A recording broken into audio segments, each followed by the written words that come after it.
Uma viagem para curtir férias na Bahia, que se tornou um grave incidente diplomático.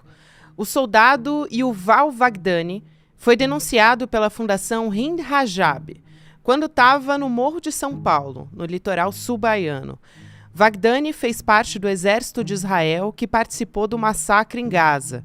Além disso, fez postagem nas redes sociais defendendo o genocídio e usando palavras preconceituosas para se referir ao povo palestino. A Fundação Hind Rajab, que leva o nome de uma criança palestina, cuja morte foi atribuída ao Estado de Israel, denunciou o soldado e pediu que a Polícia Federal investigue o caso. Isso baseado no fato do Brasil ser signatário do Tratado de Roma, que julga crimes contra a humanidade. Antes que o inquérito pudesse avançar, Yuval Vagdani deixou o Brasil e voltou a Israel, claramente favorecido por um vazamento de informações. A fuga gerou uma crise diplomática entre Brasil e Israel. O governo israelense ainda criticou a justiça brasileira e justificou a guerra na Palestina, dizendo que exerce o direito à autodefesa na defesa do território. Sexta-feira, 10 de janeiro de 2025.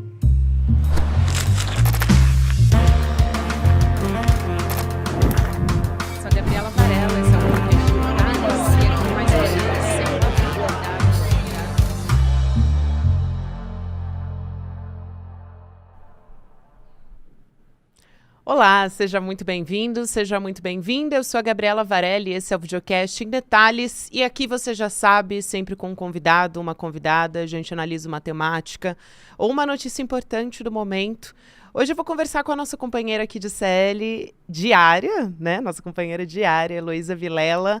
Elo, é um prazer começar esse ano aqui no Em Detalhes, mais uma vez junto com você. Maravilha, né, Gabi? Muito bom mesmo. Pena que o assunto é tão difícil, né? Mas faz parte, né?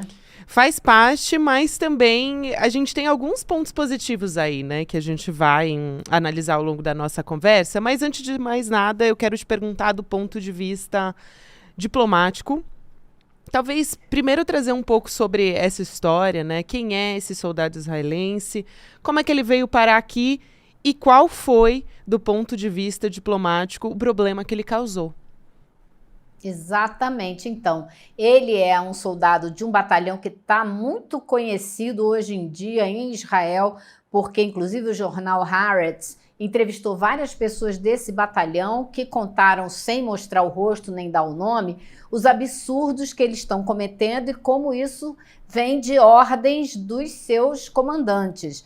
E esse soldado que veio passar férias na Bahia, em Morro de São Paulo, ele parece que não se incomoda muito com as ordens que recebe e vai além, porque ele foi filmado, fotografado por ele mesmo, cometendo o que a gente pode chamar, sem nenhum medo de falar a verdade, ou sem medo de cometer exageros, que são crimes de guerra e crimes contra a humanidade. Ele se gravou, se fotografou em situações nas quais ele e os colegas de farda estavam destruindo residências de moradores da Palestina, residências que não tinham nenhuma relação com a guerra em si ou o suposto motivo da guerra, porque não eram residências de militantes do Hamas, nem nada disso. Então era a população civil que, como a gente sabe, vem sofrendo aí os abusos e a brutalidade do governo de extrema-direita de Israel. E ele veio passar férias aqui no Brasil e uma organização com sede na Bélgica que fica monitorando esse pessoal que comete crimes de guerra lá na Palestina, descobriu que ele estava aqui, acionou 2 advogados brasileiros e eles então entraram com uma queixa-crime pedindo que o passaporte fosse tomado para que ele respondesse, porque, Gabi, a gente no Brasil, a gente subscreve dois tratados internacionais e que nos colocam na obrigação de, pelo menos, chamar as falas na justiça esse tipo de pessoa que comete crimes de guerra e crimes contra a humanidade, né? Então, assim, a justiça fez nada menos do que seguir o que a lei manda, porque o Brasil é signatário desses acordos. Certíssimo. Eu queria que você contasse também um pouco sobre a fundação. Você citou agora, né, a Hind Rajab. Por que ela leva esse nome, né? Tem a ver com uma vítima do genocídio e essa fundação ela é taxada como terrorista por Israel. Então, por quê? Pois é, qualquer organização que defenda o direito dos palestinos é taxada de terrorista por este governo de Israel que aí está, não é pelos judeus. A gente tem sempre que fazer essa distinção. Não são os judeus que taxam os defensores da justiça, da liberdade de terroristas, né? É esse governo de extrema-direita de Israel. Mas ela tem esse nome por causa daquela menina de 6 anos de idade que estava num carro com a família quando foi alvo de atiradores de elite de Israel. E a família inteira morreu e somente ela ficou viva. E os grupos de socorro do Crescente Vermelho conseguiram descobrir que ela estava ali e tentaram resgatar essa menina. E 2 paramédicos do Crescente Vermelho acabaram morrendo também, porque a ambulância também foi alvejada. Então, assim, é uma violência em cima da outra. E essa menina de 6 anos ficou ali. Gabi, você imagina a situação. A menina sozinha, viva, cercada de seus parentes mortos. É uma coisa que a gente não consegue nem imaginar, né? E aí ela não conseguiu, eles não conseguiram resgatá-la e depois ela apareceu morta também. Então é o nome dela que batizou essa organização que luta pela justiça, por colocar diante dos tribunais as pessoas que cometeram e estão cometendo crimes de guerra e crimes contra a humanidade na faixa de Gaza. E olha, se for levar todo mundo à justiça, vai levar muitos anos, viu? Porque não é pouca gente, não. É muita gente. Esse soldado documentou o que eles estavam fazendo, que era uma faixa que divide o norte do sul de Gaza, na qual eles destruíram todas as residências, todas as moradias. E é com a intenção clara de se colocar permanentemente naquele local. A peça dessa queixa-crime feita aqui no Brasil inclui, inclusive, e é muito bem feita, muito detalhada, são mais de 600 páginas, mas ela pegou um estudo do laboratório da Universidade da Inglaterra, de Londres, que faz uma arquitetura forense, analisa a destruição para entender quais são os objetivos daquela destruição. Não é destruir por destruir, é destruir para impedir a vida ali, para expulsar quem está ali, para exterminar o povo que está ali, dito por este estudo da universidade. Não sou eu, Heloísa, que estou falando. Falaria também, mas eles têm muito mais conhecimento para dizer o que estão dizendo. Eu falaria da minha observação como jornalista e do meu sentimento, obviamente, de quem não aguenta mais ver o que está acontecendo ali na faixa de Gaza. Eu, inclusive, Gabi, essa semana eu conversei longamente, 2 dias seguidos, com uma brasileira, Asma, que cresceu no Brasil dos 4 aos 18 em Duque de Caxias, no Rio de Janeiro, e que continua até hoje na faixa de Gaza, com o marido e os 4 filhos. O pai está no Brasil, a mãe também está lá na faixa de Gaza, as 2 irmãs, o irmão também, porque eles não conseguiram se naturalizar. E ela me contando como é que é tentar viver e sobreviver ali naquele lugar. Elo, já que você puxou esse assunto, eu queria aproveitar e trazer um pouco do cenário, né? Porque uma coisa que me impactou muito no começo desse ano, eu estava ali de plantão, né, no ICL Notícias segunda edição, no dia 2 de janeiro, e a gente já estava falando de bombardeio na faixa de Gaza, de mais de uma dezena de mortos, incluindo mulheres, crianças. A gente está falando aí de uma criança que acabou, essa fundação levando o nome dessa criança por conta do horror do que aconteceu. Mas a gente já tem dezenas de mortos ali na faixa de Gaza. Eu queria te ouvir um pouco sobre isso, sobre qual é a situação de momento lá. A Unicef, né, que é uma organização justamente que tem essa perspectiva humanitária voltada para as crianças das Nações Unidas, diz que essa virada do ano de mortes é muito impactante para as crianças, que a gente já tem pelo menos 74 crianças só em 2025 mortas pela violência implacável, né? Eles chamam de violência implacável na faixa de Gaza. Então, esse alerta, né, do Fundo das Nações Unidas para a Infância, a Unicef, deixa muito claro que o genocídio não só continua, como continua muito fortemente contra crianças, contra mulheres, contra essas pessoas. Pois é, Gabi, e se a gente para pensar assim, como estava me contando a Asma ontem e anteontem, não é apenas, se é que a gente pode falar assim, né? Mas os bombardeios, os atiradores de elite, os drones, né? Que às vezes perseguem ambulâncias, perseguem jornalistas, são mais de 200 jornalistas mortos, mas isso é uma face dessa violência incessante, brutal, que está vitimando os palestinos. A outra face dessa violência é a falta de comida, a falta de água potável, as doenças que se multiplicam, a falta de maneira de sobreviver, que está levando muita gente a cometer também atos de violência.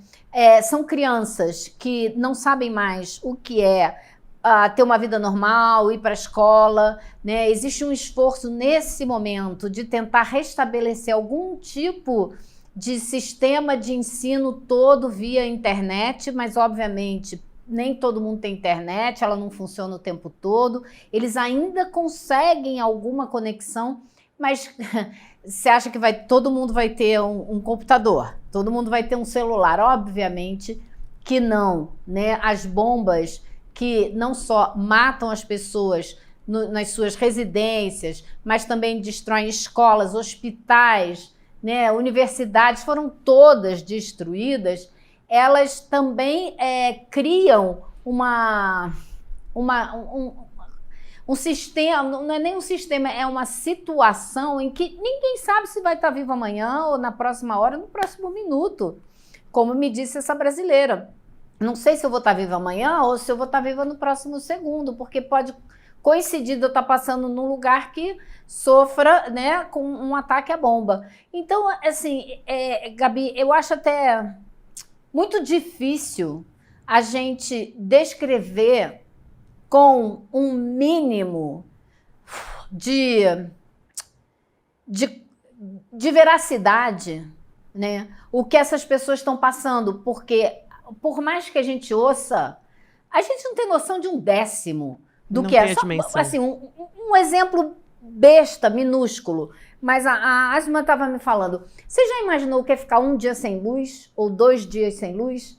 Qual é a sensação de voltar para a Idade Média, ter que lavar roupa na mão, quando você consegue, né, um tanque com água para lavar, se essa água não estiver totalmente contaminada, e você ter que fazer tudo correndo durante o dia, porque você sabe que daqui a pouco vai tudo mergulhar na escuridão e não vai ter como fazer nada, não vai ter como ver. O que é você viver um dia, 2, 3 sem ter o que comer? Aí você tem uma lata de ervilha, como ela me disse, e amassa a ervilha, bota ali 3 temperinhos, frita, faz como se fosse um hambúrguer, porque é o que deu para comer hoje. Enfim, sem falar nas milhares de crianças que estão órfãs e que não têm parente nenhum porque todos os adultos da família morreram. Enfim, a lista, né, da crueldade, da desumanidade que eles estão enfrentando é assim, muito longa, sabe, Gabi? Muito longa. A situação é assim, muito absurda e a gente não pode nem consegue se conformar de saber que no mundo de hoje, 2025, o acesso imediato que a gente tem às imagens do que acontece na faixa de Gaza, e ainda assim o mundo não faz nada. Por muito menos, a África do Sul foi alvo de boicote internacional, né? O apartheid foi alvo de boicote internacional. E a gente continua aí, todos os países, mantendo relações diplomáticas com esse Estado de Israel. Eu acho isso inadmissível. Tinha que ter um rompimento diplomático amplo, geral e restrito com esse Estado genocida. E, Elo, a gente tem também notícia de que continua a negociação de cessar-fogo, o que é muito curioso, né? Porque dizem que isso está acontecendo e que a intenção era que acontecesse, né, a resolução de um cessar-fogo antes do Trump assumir, no dia 20 de janeiro. Não parece estar nem perto disso acontecer, né? A gente teve notícia nessa quarta-feira, dia 8 de janeiro, que 2 reféns israelenses, né, 2 corpos foram recuperados e que, na verdade, outras pessoas também estão sendo negociadas ali por conta desse novo acordo de cessar-fogo, né, para libertar os reféns e interromper tudo o que está acontecendo. Mas acontece que só na quarta-feira, pelo menos 27 pessoas no território palestino foram mortas, isso segundo os médicos palestinos, isso sem contar os que a gente não tem notícia também. Então parece que, apesar de a gente ler na imprensa, né, internacional, de que está acontecendo essa negociação, não me parece que a gente está chegando perto disso, muito menos antes do Donald Trump assumir no dia 20. E a grande preocupação e o grande temor é o que vai acontecer depois que ele assumir. Exato. Né? Ele vai dizer, não, tem que ter um acordo e acabar com isso, senão... Porque ele já disse isso. Senão a gente vai entrar firme nessa história. O que quer dizer isso? É acabar, exterminar de vez e acabar de expulsar quem ainda está lá, né? Porque você há de convir que Donald Trump não vai entrar nessa disputa do lado dos palestinos, certo? Então, existe um temor enorme de quem está lá agora a respeito da posse, né, e do que será com esse governo Trump. Agora, infelizmente, não muda muita coisa, porque o governo Biden também foi horroroso. Jamais forçou a mão com Israel para que Israel parasse com o genocídio, nunca. Deu uma pequena disputa aqui, uma pequena disputa ali, mas nunca no sentido de pressionar e parar com o genocídio, nunca no sentido de interromper o envio de armas e dinheiro e munição para Israel. Pelo contrário, Joe Biden vai deixar a Casa Branca com um presentão de bilhões de dólares para esse governo de Netanyahu, que é um presidente que está sendo processado por corrupção ainda por cima e que não quer acabar com a guerra para não ter que enfrentar a justiça. Então, assim, são tantos fatores absurdos, um mais absurdo do que o outro, que, assim, eu não estou vendo como que isso vai acabar, não estou vendo o fim desse conflito, a não ser com um extermínio ainda maior de palestinos, e a humanidade vai levar isso nas costas, Gabi. A humanidade vai levar isso nas costas de não ter feito nada para impedir que o extermínio dos palestinos fosse efetuado pelo governo de extrema-direita de Israel. Exato. Elô, a gente estava falando desse soldado israelense e de toda essa questão diplomática que isso causou aqui no Brasil, né? Eu queria que você contasse se já aconteceu em outros países. Até vou perguntar também sobre a advogada que abriu esse processo aqui no Brasil contra esse soldado. Ela trouxe informações sobre ações fora de Israel por conta dessas viagens, né? E todos esses soldados cometeram crimes de guerra e estão sendo observados por organizações internacionais, não é isso?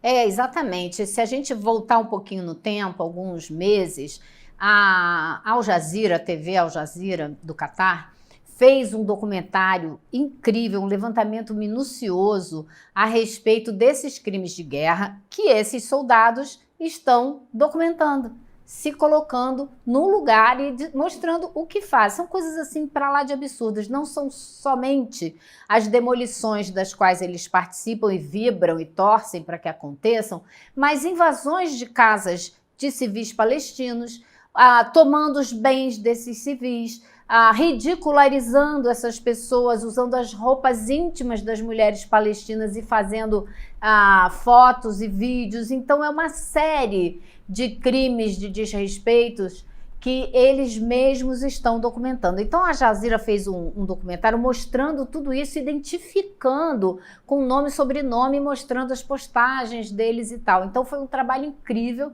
que deve ter municiado muito essa organização, que continuou monitorando esses criminosos. E aí foi assim que eles conseguiram encontrar esse soldado de 26 anos aqui no Brasil, porque as mídias sociais deles são fechadas, mas eles têm detetives particulares que conseguem entrar e continuar monitorando a movimentação desse pessoal. Então, o que aconteceu com ele aqui no Brasil, que ele saiu fugido para não ser interpelado pela justiça, aconteceu com pelo menos outros 8 soldados israelenses que estavam em diferentes lugares do mundo. Eu sei de um que estava na Estônia, outro que estava em Chipre, um outro que estava na Holanda. Todos eles fugiram com a ajuda das suas representações diplomáticas. E o governo de Israel, o exército de Israel, soltou um comunicado há coisa de um mês ou 2, avisando aos soldados que não saiam de Israel, que fiquem lá, que não saiam de férias aí pelo mundo afora, porque parece que eles não são muito bem quistos, parece que eles não serão muito bem tratados se ficarem botando o pezinho fora de Israel. Então eu espero que eles fiquem por lá, sabe, Gabi? Porque eles têm que ficar muito próximos do inferno que eles estão criando, eles têm que ficar muito próximos do crime que eles estão cometendo, tem que ficar por lá mesmo. E no fim das contas acaba somando, ainda que a gente não sabe qual o efeito prático que isso vai ter, até quero te ouvir um pouco sobre isso, mas acaba somando numa pressão, né, contra o genocídio, contra as ações do próprio governo de Israel, que até a gente teve na representação do ministro de Israel uma crítica ao governo Lula, né, depois dessa investigação contra o soldado, que na verdade não tem a ver com as decisões que são tomadas no âmbito da justiça. Mas eu acho que vale a pena a gente trazer um pouco do que está enfrentando a advogada, a Maíra Pinheiro, que tem recebido muitas ameaças desde que entrou com essa ação, né? Ela chegou a conversar com a gente, até com você, né, Lô? E você pode explicar muito melhor do que eu, mas no ICL Notícias primeira edição, com ameaças até contra a filha dela. Ela recebeu ameaças do tipo assim, eu sei onde você mora e vou buscar sua filha, por exemplo. Outra ameaça que ela recebeu foi imagens de pagers, né? Porque o Estado de Israel conseguiu, ao longo dos anos, fabricar pagers e colocar nas mãos de militantes, dizem eles, mas não só, né? No Líbano, vários. E em um determinado momento resolveram explodir tudo, matando várias pessoas que estavam em mercados, que estavam em praça pública. E, enfim, então mandaram pagers, imagens de pagers para ela, sugerindo que ela seria explodida, e por aí vai. E como ela disse, Gabi, ela é uma pessoa muito incrível, né? Porque ela falou com tanta tranquilidade com a gente, com tanta calma, com tanta delicadeza até, e de uma situação tão horrorosa, que eu fiquei impressionada olhando ela falar, como ela não consegue entender que alguém possa fazer isso. Ela não consegue entender que alguém tenha esse sentimento com relação ao trabalho dela, que é apenas tentar fazer cumprir a lei, né? Eu achei assim de uma simplicidade e de uma candura, sabe, comoventes, porque é como se ela não conseguisse entender a maldade que se expressa hoje, especialmente nas mídias sociais, com a maior tranquilidade, como se não tivesse nada demais você ameaçar a vida de uma pessoa, a vida da filha dessa pessoa, porque você pensa de uma outra maneira, né? E além disso, ela acho que falou coisas muito importantes sobre como isso tudo, né, o genocídio em curso, ainda estar em curso, dessa forma tão aberta e tão cruel, tem colocado em xeque também o direito internacional, a visão das pessoas, a compreensão das pessoas de que há certos aspectos ali do direito internacional que existe, que é eficaz só para o sul global, né, Lô? Eu achei isso muito interessante, porque a gente tem acompanhado a inércia da ONU, ainda que tenha de certa forma, no final do ano passado, se pronunciado de alguma forma, mas esse processo legal que tem demorado tanto para acontecer nos tribunais internacionais, eu quero, para a gente fechar a nossa conversa, te ouvir desse ponto de vista e também do ponto de vista diplomático, né? Porque é grave essa acusação, essa denúncia da Federação Árabe-Palestina, a FEPAL, dizendo que a Embaixada de Israel facilitou a fuga desse soldado israelense aqui do Brasil. Qual é o resultado prático que isso pode ter e se essa investigação pode abrir um precedente também para coibir essas violências? Olha, Gabi, eu acho que infelizmente essa ação, ter aberto a ação, não vai coibir absolutamente nada. Eu acho que os países representados na ONU que votaram maciçamente, né, contra esse genocídio deveriam seguir o seu voto, já que a organização em si não consegue fazer nada porque os Estados Unidos têm poder de veto sobre as decisões do Conselho de Segurança. Esses países que maciçamente votaram contra o genocídio deveriam dar um passo adiante e cortar relações diplomáticas com Israel e impor um embargo a Israel contra a vontade dos Estados Unidos, não importa, mas para deixar ainda mais claro e aumentar a pressão, porque não adianta só votar na Assembleia Geral da ONU, é preciso seguir esse voto com uma ação concreta. Acho que no caso do Brasil, o Brasil não vai tomar uma medida unilateral sozinho, né, como essa. Porém, o que o governo de Netanyahu já fez com o Brasil, mais do que deu motivos para o Brasil tomar uma medida diplomática mais firme, aquela humilhação pública a qual o nosso embaixador em Israel foi submetido quando foi levado ao museu lá de Jerusalém e foi feito um discurso dando uma bronca nele, num idioma que ele nem estava entendendo, não estava entendendo o que estava sendo dito. Isso em si já era motivo para um rompimento mais sério, né, com Israel. Agora, o genocídio em si é outro. E agora essa ingerência no nosso país, promovendo a fuga de um procurado pela justiça, uma terceira. Então, eu acho assim que o mundo precisa agir, sabe, Gabi? Não adianta esperar convencimento dos Estados Unidos ou esperar negociações. Isso não vai dar em nada, enquanto isso só vai morrer mais gente. Elô, eu quero muito te agradecer, é sempre um prazer conversar contigo, enfim, começar mais esse ano junto com você, e a gente segue firme aqui, principalmente você, falando, insistindo para denunciar esse genocídio que continua acontecendo. Então, obrigada, um beijo, querida. De nada, querida, pela Palestina livre. É isso, do Rio ao Mar. Bom, gente, estamos aqui em mais uma semana, começando mais essa semana de Em Detalhes.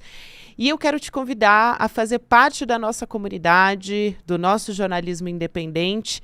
Você pode assinar o ICL para ter acesso a todos os nossos cursos, a todos os nossos conteúdos, inclusive uma série que a Heloísa Vilela fez sobre o que esperar do Donald Trump assumindo a presidência dos Estados Unidos mais uma vez. Essa é uma série exclusiva que você encontra na plataforma. Também a gente tem sobre as bets, sobre diversos outros assuntos importantes. A gente segue firme aqui nessa luta, unindo vozes, saberes, experiências, para construir um país mais crítico e livre também das opiniões que você sempre vai poder encontrar aqui junto com a gente. Então a gente estava junto em 2024 e vamos permanecer juntos em 2025. Acesse cl.com.br para fazer parte da nossa comunidade, que é a comunidade mais corajosa do Brasil. Obrigada a você que me acompanhou até aqui. Agora você fica com o Mercado e Investimentos na sequência Rolê CL. À noite tem CL Notícias segunda edição, 6 horas da noite. E você pode ouvir o Em Detalhes nas plataformas de áudio. Todos os dias tem episódio novo de segunda a sexta-feira. Tchau, tchau, até a próxima. Criticar o mundo das apostas é impopular. Pouco interessa os meios. Interessam apenas os fins. E os fins são muito lucrativos nesta indústria. O sonho, o desejo, a possibilidade de você encontrar um atalho para enriquecer, que não existe.